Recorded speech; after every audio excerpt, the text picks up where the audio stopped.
હાલ સ્વામિનારાયણ મંદિર વડતાલથી ખૂબ જ દુઃખદ સમાચાર સામે આવી રહ્યા છે।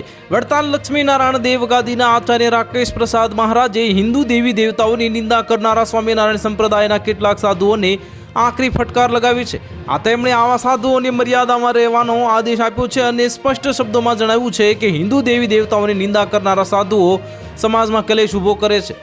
આચાર્ય રાકેશ પ્રસાદ મહારાજે જણાવ્યું હતું કે શ્રીજી મહારાજે પોતે શિવરાત્રી અને જન્માષ્ટમી જેવા પવિત્ર તહેવારો ઉજવવાનું કહ્યું છે। એટલું જ નહીં, તેમણે દ્વારકાની યાત્રા કરવી અને જગન્નાથ ભગવાનનો પ્રસાદ આરોગવાની પણ યાજ્ઞા કરી હતી અને આચાર્યજીએ જે ભારપૂર્વક જણાવ્યું હતું કે સ્વામિનારાયણ સંપ્રદાયનું આચરણ હિન્દુ ધર્મના મૂળ સનાતન રીતનું જ છે। વધુમાં આચાર્ય રાકેશ પ્રસાદે દાન થકી કમાણીના આશયથી મંદિરો બાંધનાર સંપ્રદાયના લોકોને પણ સ્પષ્ટ આદેશ આપ્યો હતો। તેમણે કહ્યું છે કે કેટલાક સાધુઓ અને હરિભક્તો પ્રાઇવેટ મંદિર બાંધીને પોતાના થવાનો મોહ જો હોવામાં મળી રહ્યો છે અને જે યોગ્ય નથી। આચાર્યશ્રીએ શ્રીજી મહારાજે આપેલા મંત્રને બદલાવવાની કેટલીક લોકોની કૃતિ પર પણ નારાજગી વ્યક્ત કરી હતી। તેમણે ઉદાહરણ આપતા કહ્યું કે કેટલાકે શ્રી કૃષ્ણના મંત્રને બદલીને હરિકૃષ્ણ કરી નાખ્યો છે।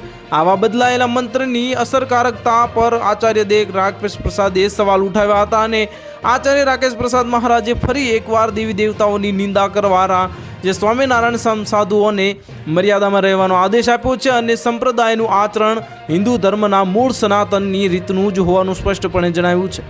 તો હાલ માટે આટલું જ। મળીશું નવી અપડેટ સાથે। જો તમને અમારા વિડીયો પસંદ આવતા હોય તો વિડીયોને લાઇક કરી દેજો, ચેનલને સબસ્ક્રાઇબ કરી બાજુમાં આવેલા બેલ આઇકનને દબાવી દો જેથી તમને આવા સમાચારની અપડેટ મળતી રહે।